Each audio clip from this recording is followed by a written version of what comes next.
Assalamu alaikum. Dear student, brothers and sisters, welcome to Bogura Homeopathic Medical College and Hospital online class. I am Dr.Md Firoz Mahmud, lecturer Bogura Homeopathic Medical College and Hospital. I will discuss D.H.M.S. 4th year case taking and repertory subject. Today's discussion is from the case taking section on case taking and repertory.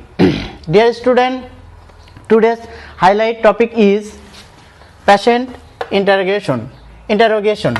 Patient interrogation. রোগীর প্রতি জিজ্ঞাসা। রোগীর প্রতি জিজ্ঞাসার মধ্যে আমরা কয়েকটি বিষয় নিয়ে আলোচনা করব।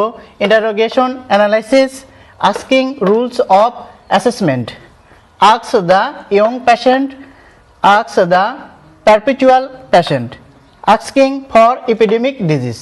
এই কয়েকটি বিষয় নিয়ে আমরা আলোচনা করব। তাহলে শুরু করি। ইন্টারোগেশন অ্যানালাইসিস কি, অর্থাৎ জিজ্ঞাসা বিশ্লেষণ কি, রোগীর প্রতি জিজ্ঞাসার বিশ্লেষণ কি। হোমিওপ্যাথিক নিয়ম নীতি অনুযায়ী রোগী এবং তাহার পরিচর্যাকারীকে রোগের লক্ষণাদি সম্বন্ধে বিস্তারিত জিজ্ঞাসা করতে হয়। এই জিজ্ঞাসার মূল ভিত্তি এইরূপ হতে হবে যে রোগীর লক্ষণের মূল্যায়নের ধারা মতে রোগীর সার্বাঙ্গিক অবস্থা সম্বন্ধে জানতে হবে। যেমন রোগীর যাবতীয় ক্লেশ, যাতনা, অনুভূতি, মানসিক প্রবাহ, জীবনধারা ইত্যাদি যাতে রোগীর একটি স্বতন্ত্র চিত্র অঙ্কিত হয়। শুধু কোনো অঙ্গ বা রোগের বিশেষের জন্য জিজ্ঞাসা নয়, বরং সার্বাঙ্গিকভাবে লক্ষণ সংগ্রহ করতে হবে। এই জন্যই হোমিওপ্যাথিক চিকিৎসক রোগের কারণ, রোগীর পূর্বাপর জীবন প্রবাহ, পারিবারিক বংশগত ইতিহাস ইত্যাদি সম্বন্ধে পুঙ্খানুপুঙ্খরূপে জিজ্ঞাসা করে পীড়ার ক্ষণপূর্ব ইতিহাস গ্রহণ করে থাকেন।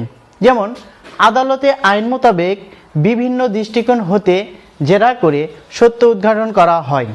তদরূপ হোমিওপ্যাথিক চিকিৎসকও রোগীর প্রতি বিভিন্ন প্রশ্নের মাধ্যমে ব্যক্তি স্বাতন্ত্রতা নির্ধারণ করে সদৃশ ঔষধ নির্বাচন করে থাকেন। তাহলে ডিয়ার স্টুডেন্ট, আমরা জানলাম ইন্টারোগেশন অ্যানালাইসিস কি। নেক্সট টপিক আমাদের আস্কিং রুলস অফ অ্যাসেসমেন্ট, অর্থাৎ জিজ্ঞাসা মূল্যায়নের নিয়ম। প্রশ্নের কয়েকটি মূল্যবান নিয়ম সাবধানতার সাথে পালন করতে হবে। রোগীকে এমন কোনো প্রশ্ন করা উচিত নয় যা রোগীর উত্তর দিতে সমস্যা মনে করে অথবা হ্যাঁ বা না উত্তর প্রদান করে। রোগীকে ইঙ্গিত সূচক প্রশ্ন করতে হবে। কোনো বিশেষ ওষুধের সূচক বা কোনো বিশেষ ওষুধের লক্ষণ ভিত্তিক প্রশ্ন করা যাবে না। এমন কৌশলে প্রশ্ন করতে হবে যা রোগী উত্তর দিতে বাধ্য হয়। সেগুলো হতে পারে আক্রান্ত অঙ্গ, বিভিন্ন ক্ষরণ, অনুভূতি, মানসিকতা, গোপন দুঃখ বেদনা ও বদ অভ্যাস সম্পর্কে।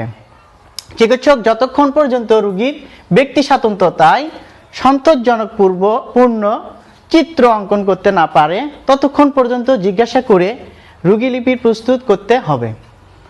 তাহলে ডিয়ার স্টুডেন্ট, আমরা জানলাম আস্কিং রুলস অফ অ্যাসেসমেন্ট কি। এবার জানবো আমরা আস্ক দ্য ইয়ং পেশেন্ট, তরুণ রোগীকে কিভাবে জিজ্ঞাসা করব। তরুণ রোগী জিজ্ঞাসা কিছুটা সহজ হয়, যেহেতু এই রোগ অল্প সময়ের, সেহেতু রোগ যন্ত্রণার কথা রোগী স্বেচ্ছায় সম্পূর্ণ লক্ষণ বলে দেয়। আরও যদি কিছু প্রশ্ন করার প্রয়োজন হয় তাও সহজে পাওয়া যায়। যেমন উদাহরণে মলের প্রকৃতি কেমন, বর্ণ, গন্ধ, রোগের উৎপত্তি, উত্তেজক কারণ, আক্রান্ত অঙ্গের অনুভূতি, হ্রাস বৃদ্ধি ইত্যাদি সহজে জানা যায়। তাহলে আমরা ডিয়ার স্টুডেন্ট, আমরা জানলাম আস্ক দ্য ইয়ং পেশেন্ট কিভাবে জিজ্ঞাসা করতে হয়, তরুণ রোগীকে কিভাবে জিজ্ঞাসা করতে হয়। Next topic ask the perpetual patient, অর্থাৎ চিররোগীকে কিভাবে জিজ্ঞাসা করব।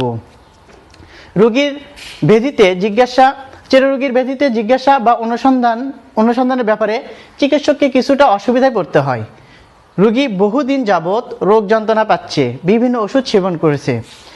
কোনো লক্ষণ বহুদিন যাবৎ পালনের পর সেই লক্ষণগুলিকে অসুস্থজনক বলে মনে করে না এমন হতে পারে।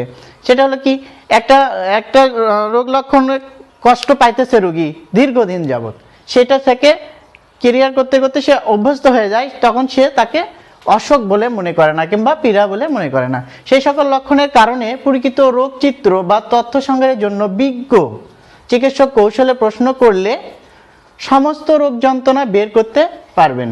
যেমন রোগীর সাধারণ কাজকর্ম, স্বাভাবিক বসবাস, খানাপিনা, পারিবারিক ও দাম্পত্য অবস্থা, লজ্জাকর গোপনীয় সূত্র, স্বভাব যা সহজে প্রকাশ করতে চায় না, সেই সকল অবস্থা রোগী বা বন্ধু বান্ধবকে প্রশ্ন করে চিকিৎসক দক্ষতার সাথে এই সমস্ত তথ্য উদ্ধার করতে পারেন। স্ত্রীলোকের স্ত্রী অঙ্গের অবস্থাদি সম্বন্ধে মার্জিতভাবে প্রশ্ন করে জানতে হবে। এই বিষয়গুলি চিররোগের চিকিৎসায় অতীব জরুরি এবং প্রয়োজনীয় তথ্য। চিররোগের ক্ষেত্রে মানসিক লক্ষণের গুরুত্ব রয়েছে। মানসিক লক্ষণ প্রথমে জিজ্ঞাসা